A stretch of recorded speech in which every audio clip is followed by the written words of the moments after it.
for that wonderful introduction. I actually have 17 things on the list that I read before. But before I get started, I also want to say, we're talking a lot about the contrast between the parties and the candidates, and I also want to just put one other contrast out there for you. Tom Perriello, Anthony Flaccavento, Anthony Scalia, Ken Cuccinelli, Rudy Giuliani. We're running to take back the Italian-American name.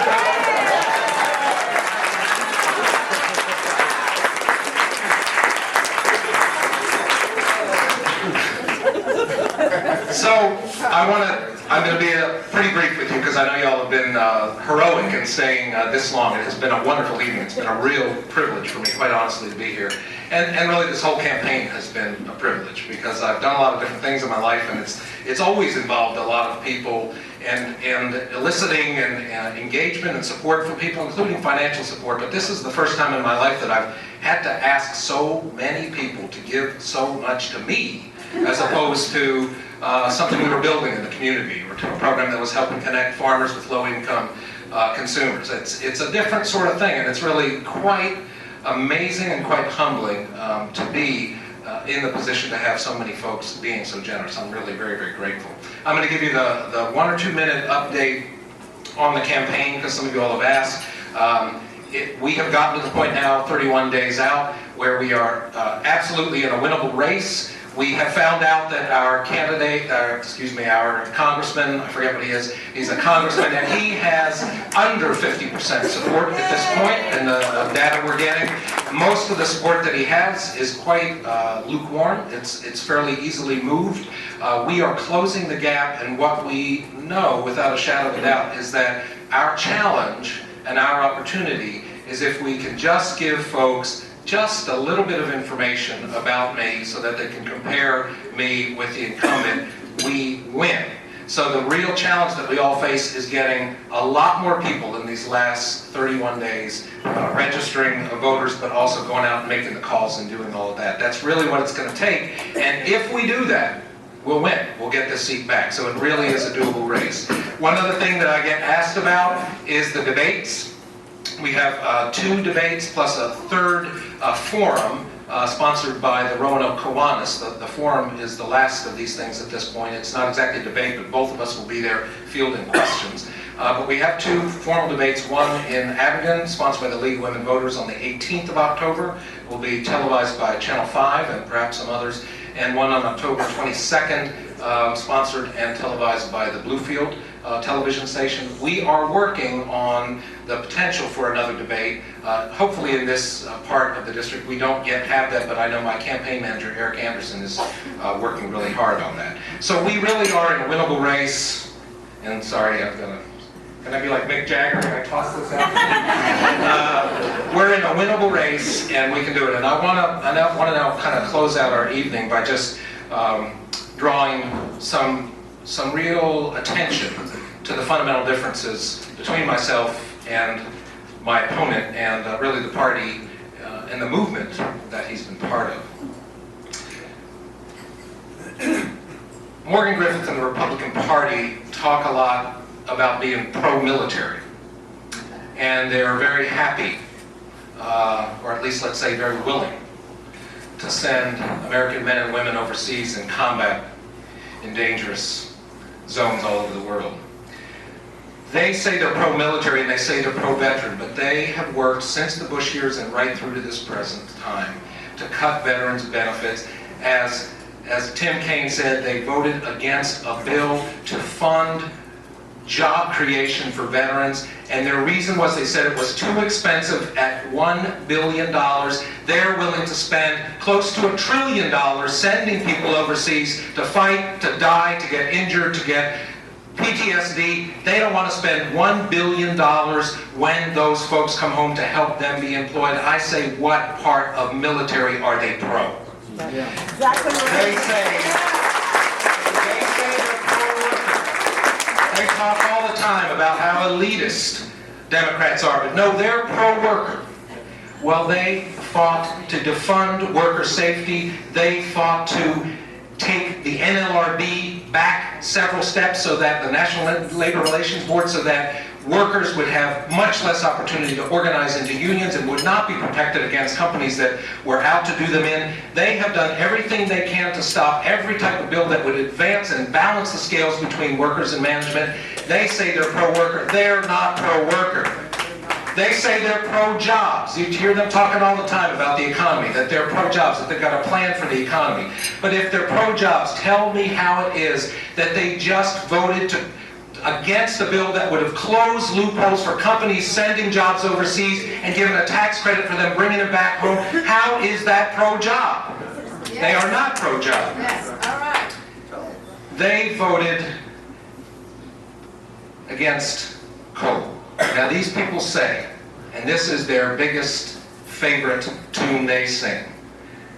Mitt Romney was just in Abingdon, our hometown, talking about how they're pro-coal.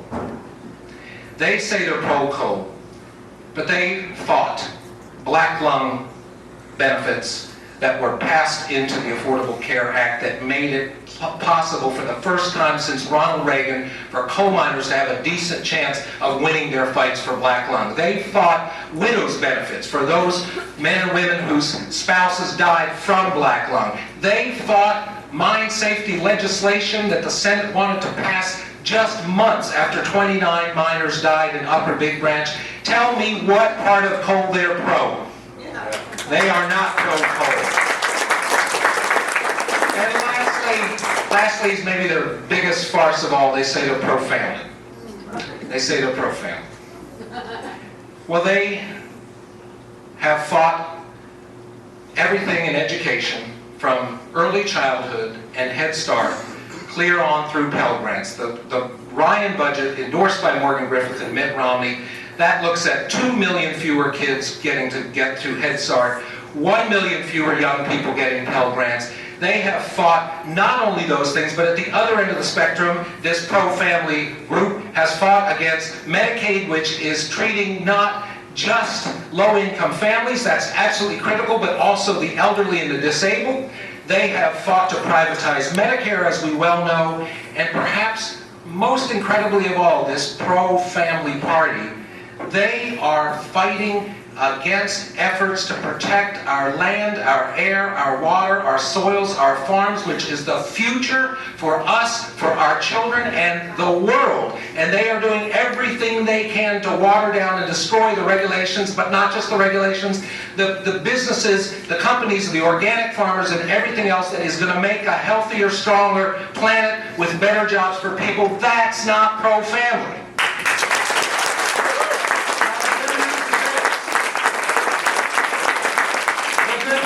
This. We have an alternative. And we ourselves have strayed sometimes over these last few years.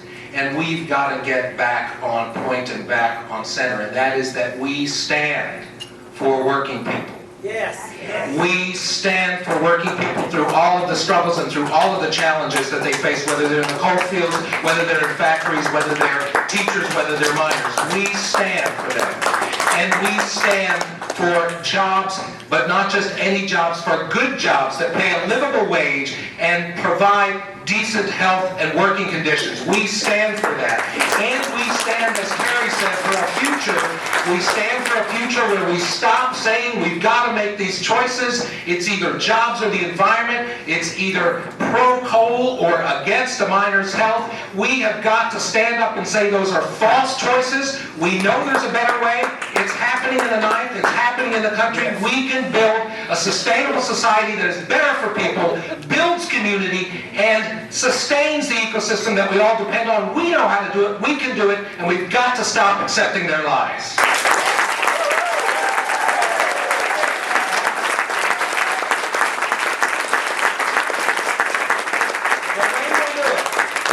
The way we'll do it is, first of all, these elections and getting some good people in office. That's the first step. But it's only the first step, because remember, they've been waging about a 4-decade-long battle using think tanks, Fox News, so-called experts and pundits, and a whole lot of grassroots organizing on the ground to shift a lot of Americans to this narrative that says we got to choose between people and employment, between jobs or the environment, between health and safety or business friendly. They've done a hell of a good job with that narrative. So when we elect good people this time, we've got to remember it's just the beginning, because we've got a 2 or 3 decade long challenge in front of us to retake the narrative and say that we can build these sustainable communities and societies from the bottom up, but we've got to start now, recognize it's a long-term challenge, and be in it for the long haul.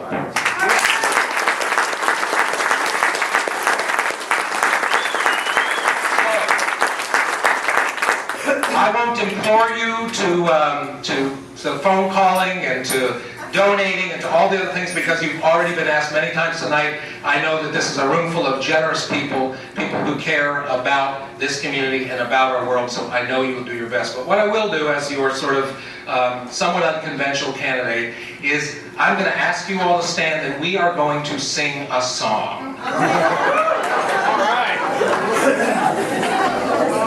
Okay. Now this, for those of you who know the group Sweet Honey in the Rock, this is a Sweet Honey song, and what we're going to do is this half of the room, from Picarello this way, I'm going to teach them one part, and once they've got it, and you're going to keep singing it, then I'm going to teach this half of the room the other part, okay? And the reason we're doing this song is because it's so right on for this group of people, for progressives, for working people and Democrats everywhere, and people who want to build a world, because this song very simply is called "We Are the Ones We've Been Waiting For." Okay? It's a call response. I'll teach it. You'll sing the heck out of it. All right? So this side first. I'm hoping we got some altos and basses on this side. This is the low part. Here, let me sing it a couple times, you'll get it. It's very simple. It's, we are